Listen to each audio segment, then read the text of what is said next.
Hey everyone, Adrienne here, Indiana Backyard Gardener. I just wanted to come outside and take you guys along because I am going to be succession planting some seeds that I started, and I am going to be harvesting some raspberries. So let's go. Alright, so right here I have just a regular, lettuce container that I saved. I love these containers because they have this, this lid. Sorry, that was my finger. They have this lid and they pretty much stay closed like a little mini greenhouse. So let me show you what I have inside.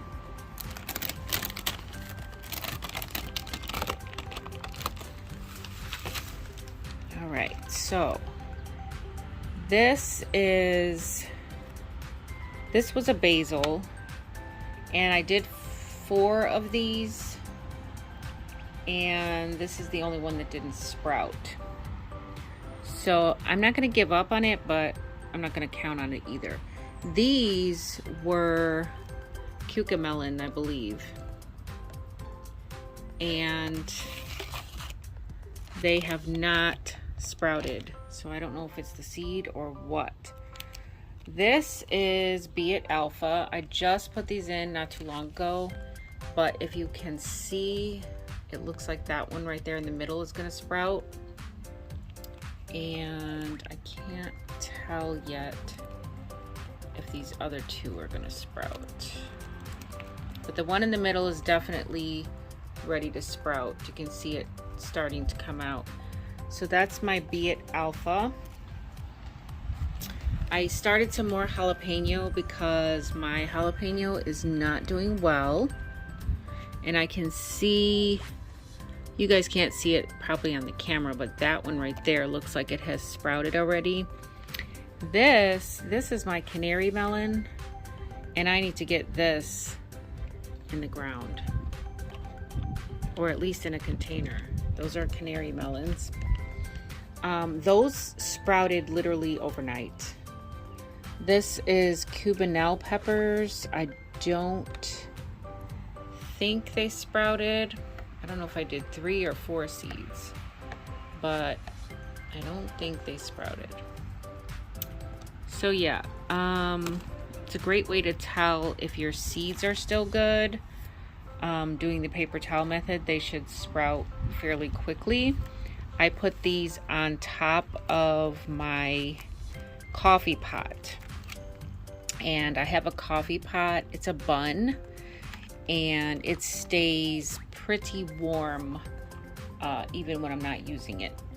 So I'm gonna get these canary melons into a container and get those out in the garden before it gets too hot, and then I have to harden them off. I don't want to have to harden them off, so I need to get them out as soon as possible.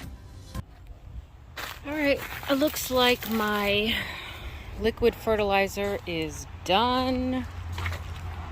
We're gonna go ahead and dilute this into my watering can, and we're gonna fertilize some of these plants.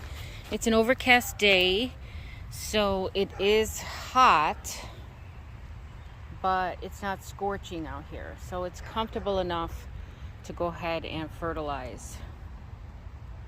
You don't want to be fertilizing in the heat of the day because that causes your plants more stress, and they can't uptake the nutrients anyway when they're stressed. So it's a perfect time for me to go ahead and do this. I'm gonna pour about, I don't see my cup. I'm gonna pour about a cup of this into my watering can, and then I'm gonna fill it with water. So I also have some like liquid weed fertilizer here in this bucket that I always use. So I'm gonna put about a cup of that in my watering can.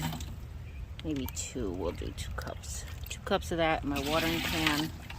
And then I'm gonna do a cup of this as well. But I can't do that with one hand, so I'll be back. So normally I would use my rain barrel, but my rain barrel is just about empty, so the hose it is. I'm going to fill up this watering can, and then I'm going to get started on all these plants.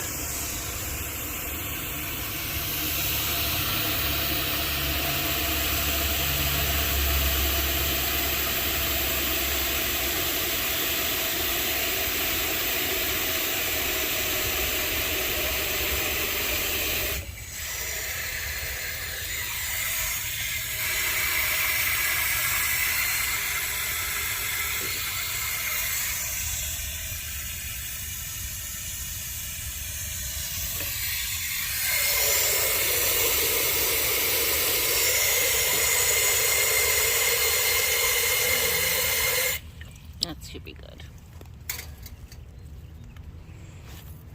All right, we'll start down. I've already started here, but then I decided to turn the camera on, which I am so bad about doing when I'm out here, because a lot of times I just want to get stuff done and then get back in the house, or I have other stuff to do. So, or else I'm just not charged up enough. My battery's not charged enough to make a video. The struggle is real, you guys. So I'm gonna water in this fertilizer real good here. A couple of plants at a time with each fill up. And we're gonna work our way all the way down and around and then back. All right, guys. So hopefully you can see what I'm doing here.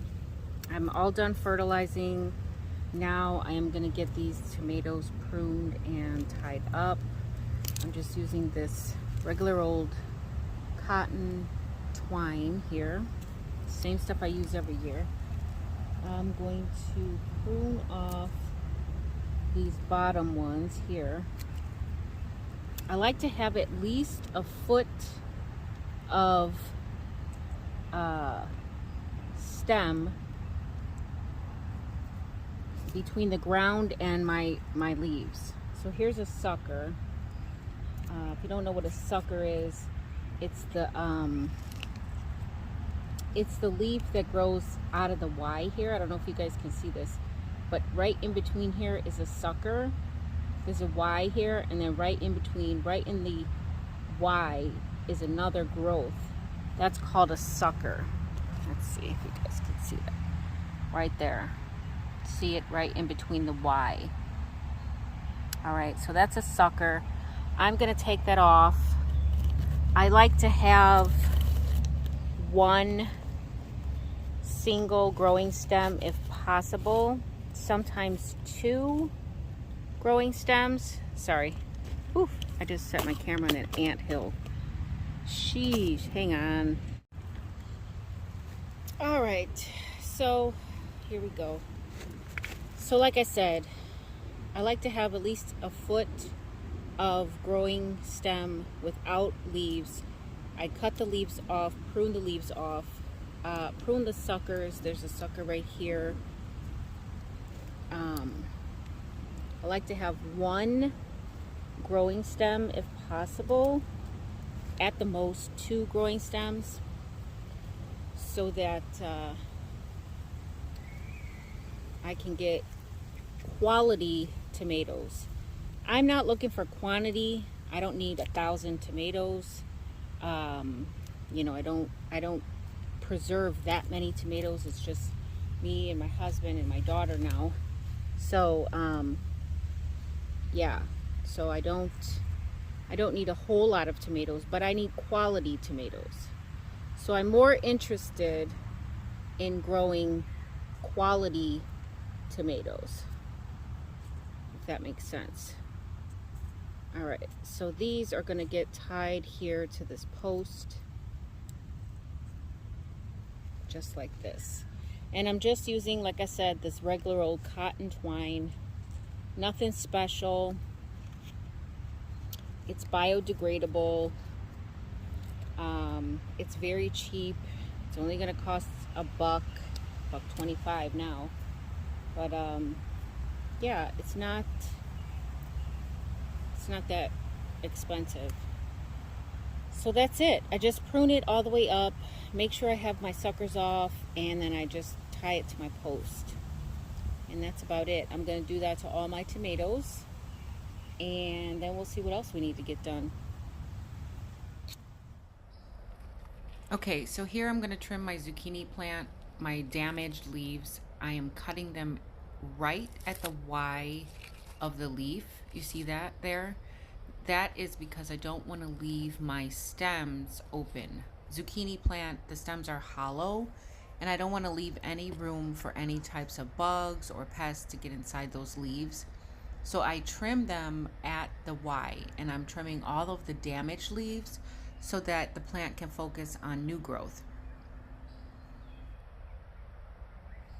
All right, so here is the raspberry patch. Look at this. Loaded, loaded, loaded. I need to get these raspberries before all the birds get them. Down there too, look at all that. Yes, it is definitely a good raspberry year.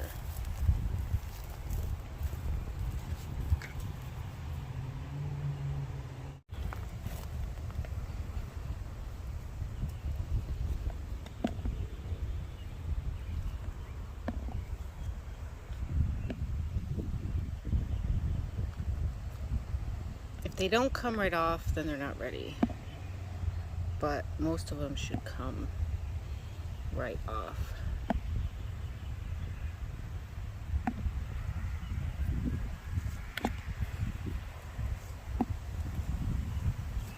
All right, let's see what we end up with. All right, well, this is what we got so far.